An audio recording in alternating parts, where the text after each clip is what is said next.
Hello everyone, a very warm welcome to all of you. Welcome to SWA Education, myself Radha, and today we are going to discuss about protein classification and protein structure. And this lecture is mainly from food chemistry unit, in which we already discussed about carbohydrate, and today we are going to focus about protein classification and structure of protein in food. So what is protein? So protein is made up of a chain of amino acid, and these amino acid are linked together by a bond that is called peptide bond, and peptide bond is a type of strong bond.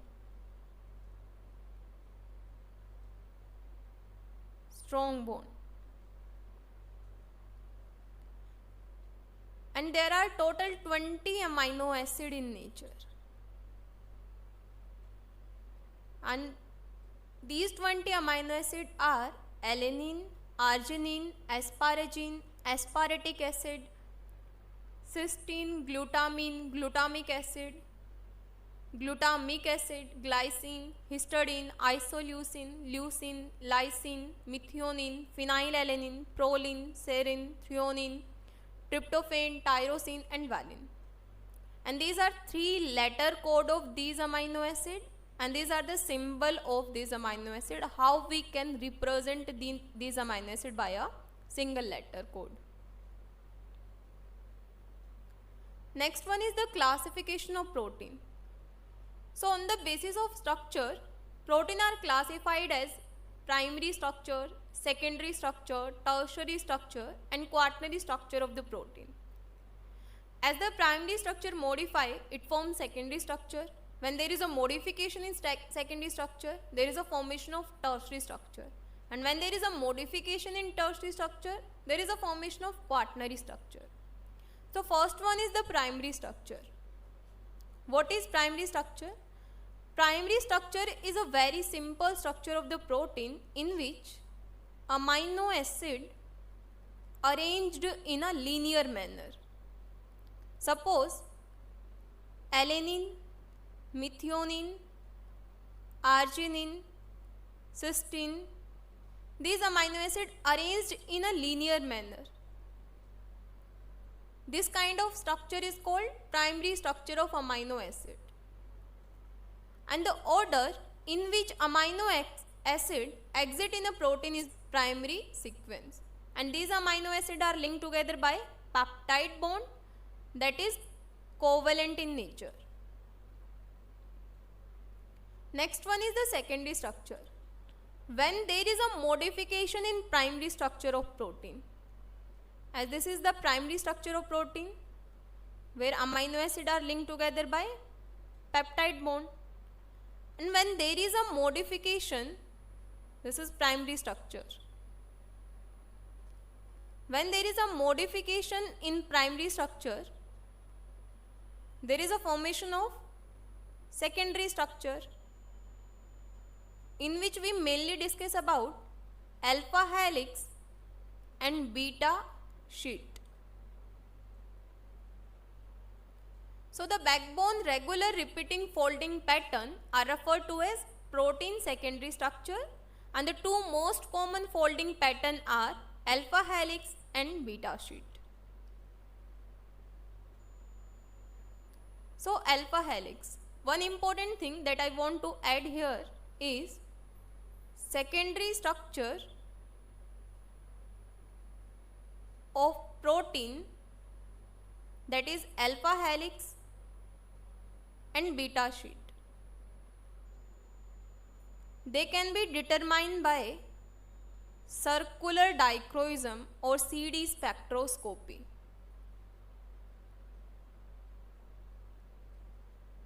So what is alpha helix?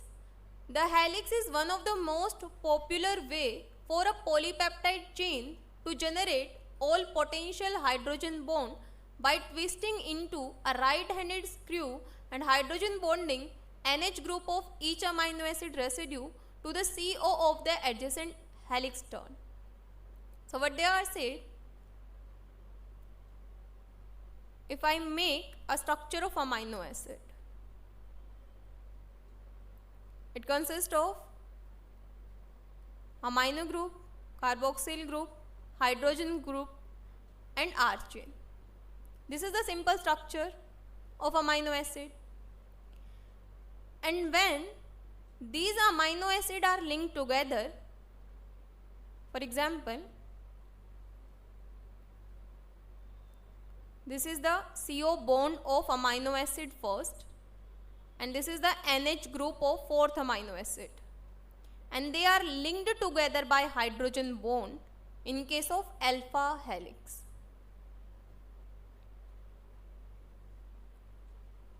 So in alpha helix, this is the C double bond O bond of amino acid, that is first amino acid, and NH of fourth amino acid,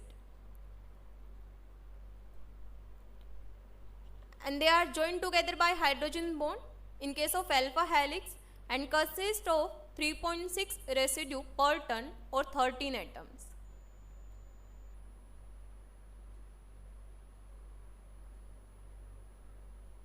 And one additional thing is that alpha helix is of two types, right-handed alpha helix and left-handed alpha helix. And mainly we discuss about right-handed. Next one is the beta plated sheet.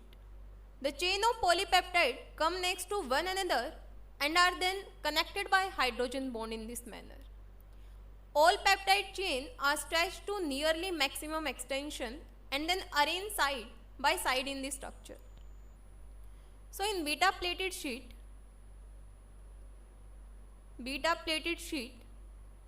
chain of polypeptide linked by hydrogen bond in anti-parallel way or parallel way.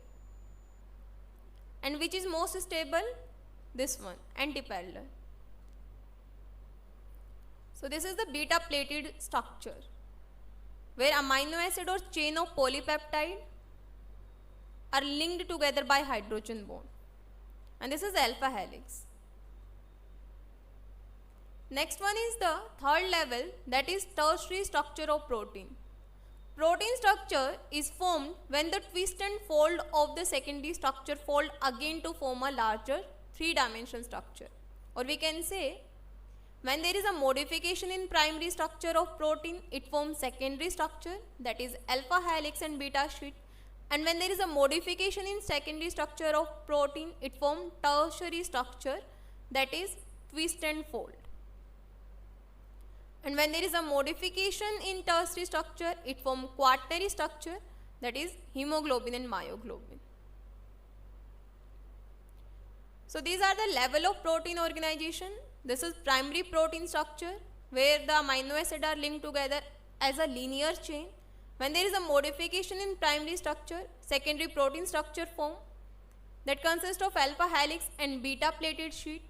When there is a modification in secondary structure, tertiary protein structure form, and when there is a modification in tertiary structure, quaternary protein structure form that consists of more than one amino acid chain. Next is the function of protein. So protein are important for the execution of complex process and for synthesis and regeneration of DNA. How?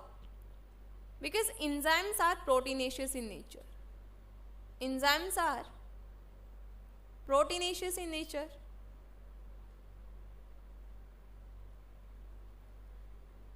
And during the process of DNA replication, DNA polymerase, DNA ligase, primase, helicase, these enzymes participate, and as we say that enzymes are protein in nature. So these proteins help in the synthesis and regeneration of DNA. Proteins are linked to the creation of a number of hormones that help keep the body component in check. Means hormones are also protein in nature. Cell use surface receptor to communicate with each other and with the outside world. Let's suppose this is a cell and this is cell number 2. So how these two cells communicate with each other? This cell releases a signal, and to receive this signal, another cell consists of signal specific receptor, and by the help of this receptor, this cell receives the signal from first cell and responds. So in this manner cell communicate, and these receptors are also proteinaceous in nature. So protein help in communication between the cells. Next one is antibodies.